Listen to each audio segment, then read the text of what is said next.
with you.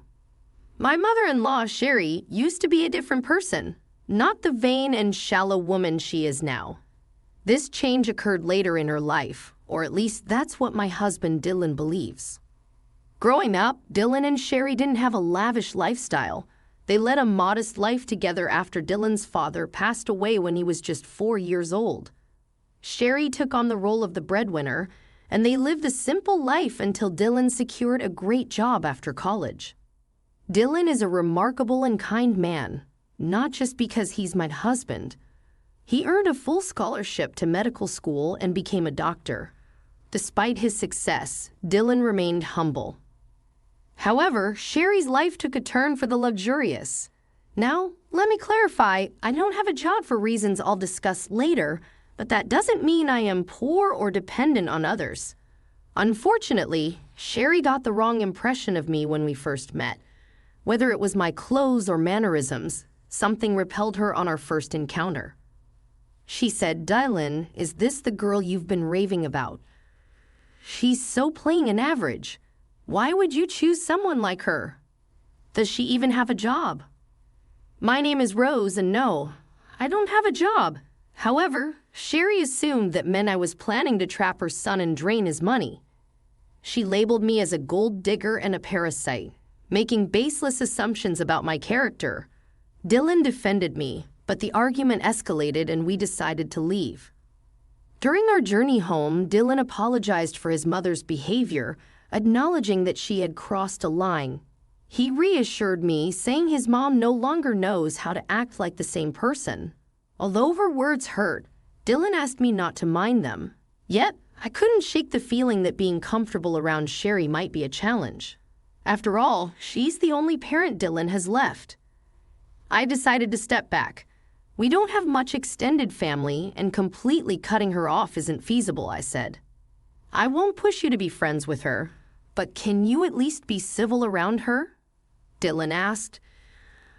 I can act respectfully towards your mom, Dylan, but I doubt she'll reciprocate. Don't worry, Rose. I'll keep her in check if she crosses the line. We can consider reducing contact. I love my mom, but I love you too. I won't let her harass you for no reason. I was skeptical about my relationship with Sherry. Dylan assured me he'd stand up for me, but I still felt uneasy. Dylan and I got married 3 years after we started dating.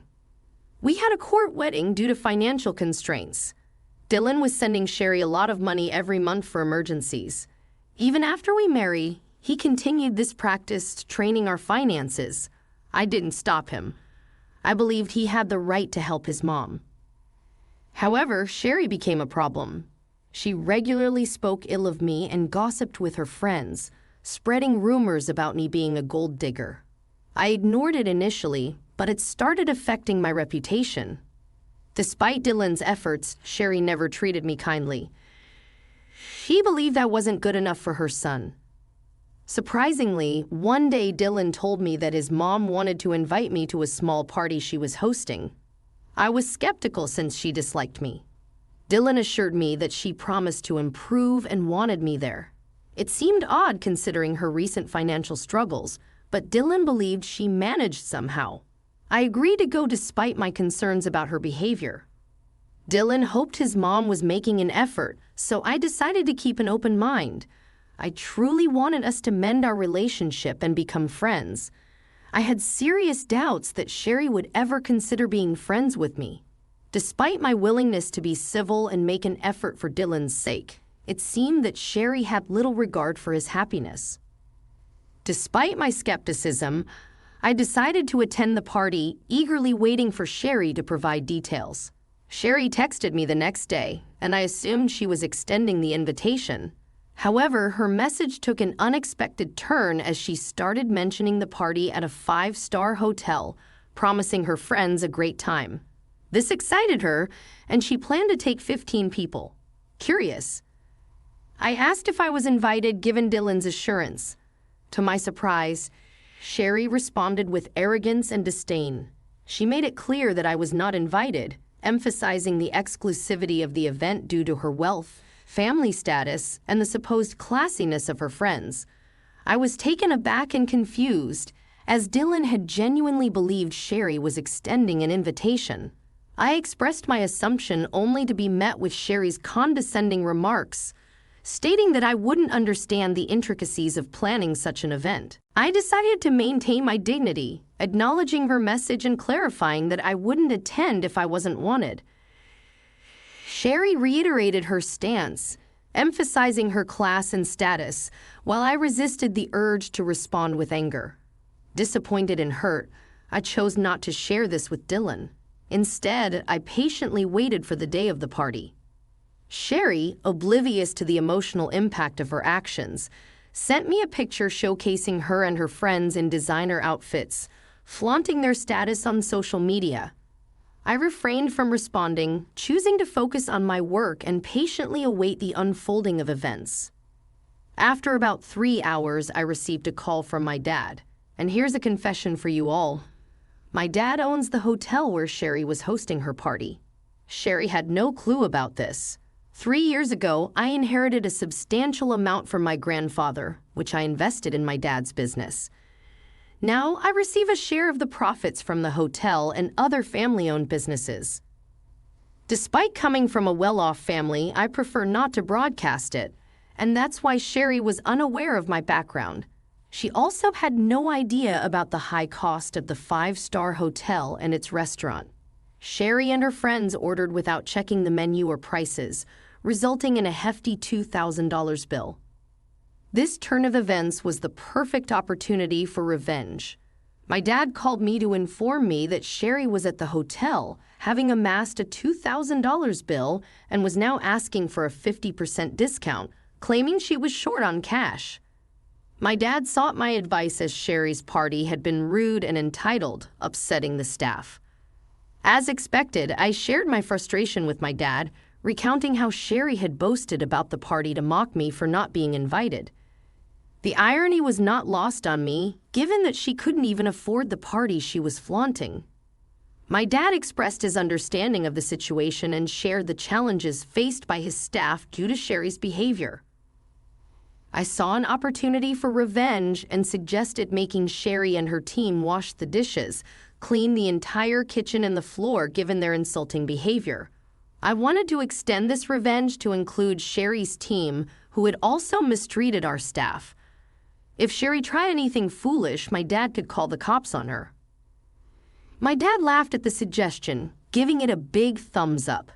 He even offered to share pictures of the event. It seemed like the perfect chance to turn the tables and teach Sherry a lesson about humility and respect.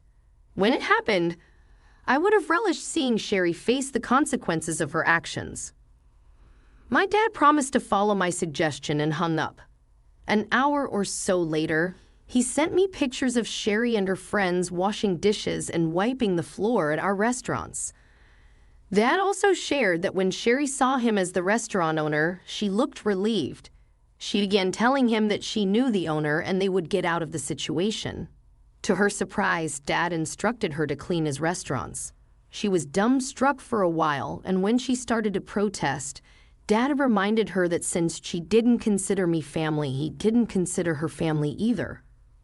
It was a hilarious turn of events, and though I wished I was there, I did get some good pictures. After a while, Dylan came home, looking visibly upset. I could tell he had heard from Sherry about what happened, and I knew she must have given him a twisted account of the events.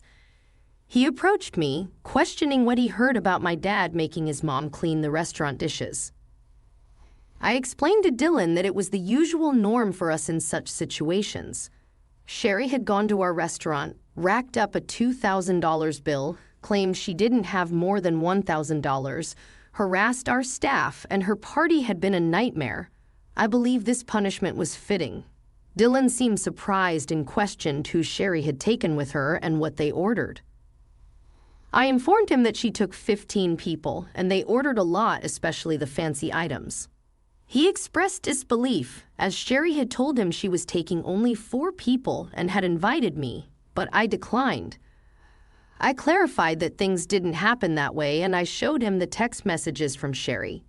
Dylan requested the bills and asked me to show him the texts, wanting to understand the situation better. I showed Dylan all the texts, and my dad sent him the bills. I also presented some pictures to illustrate the scale of Sherry's party. Dylan grew extremely mad when he saw everything. He called Sherry, asking her what was wrong and why she hadn't told him the full story. Sherry claimed, "She only mentioned being short of cash, and I must have given him a different story to sabotage her." Dylan confronted her, pointing out that she declined my invitation and insulted me by saying I wasn't classy enough for her. Sherry tried to brush it off as a harmless joke, but Dylan wasn't buying it. He questioned her spending thousands of dollars taken from him on friends while insulting his wife. He called her out for her actions, stating that spending $2,000 on food and drink wasn't a small matter. Sherry was left trying to justify her actions while Dylan expressed his disbelief at her behavior. "I made a mistake by giving you money whenever you shared stories about needing it, Mom." "Well, guess what? I'm not giving you any money again." "But Dylan, you've been so supportive for so long, you can't just stop now. It was a one-time mistake." "Why are you overreacting, Mom?" "I am not overreacting. This is not a one-time mistake. If you can't even consider my wife as family, I don't want anything to do with you. I always thought you would change your mind, but you never did. I'm not paying you to insult my wife and call her classless while she sacrificed a lot to support you. This ends now." Dylan didn't listen to Sherry anymore. He hung up on her and blocked her number. He also apologized profusely to me for being mad at me without knowing the full story. I forgave him because, well, he did stand up for me. We had a serious discussion about Sherry and jointly decided that she will no longer be in our lives. For now, yes, Dylan is now a wealthy man, but he knows to stay humble. He found Sherry's behavior completely unacceptable, especially because it was directed towards me. I agreed with the fact that it was very unfair to me, and I was all set to remove her from our life for good. In the next few days, Sherry reached peak madness. She realized that her own actions may have damaged her relationship with her son for good, sending her into a horrible panic. She showed up at our house and demanded to speak with Dylan. Slowly, her demands turned into begging after she was turned away from the door every time. Yes, Sherry worked and earned some money. However, it wasn't enough for the high-end lifestyle she had gotten used to all these years. Dylan had stopped giving her money entirely. Instead, he invested some of his funds into my dad's business to help him open new hotels and restaurants in the neighborhood. We do plan on expanding our hotel business to bigger cities, but we'll have to see what the future holds. Since Dylan stopped sending her funds, Sherry had to downgrade her lifestyle significantly. She was struggling to keep the rented condo with her own money and ultimately decided to end her lease. She has now shifted to a small one-bedroom apartment and doesn't have any money to spend on extras after all the bill payments. How do we know this? She emails us about it, of course. She still downplays her behavior and acts like we are overreacting. Suffice it to say, she will be out of our lives for a while now. Just a month ago, I found out that I was pregnant. Dylan and I are overjoyed and busy planning everything before our baby comes. To be honest, I'm glad that my child won't be around shallow people like Sherry anymore. But if the time comes, I will make sure my dear mother-in-law doesn't get to fill my child's head with nonsense. For now, please wish us luck so that we can be good parents to a healthy child.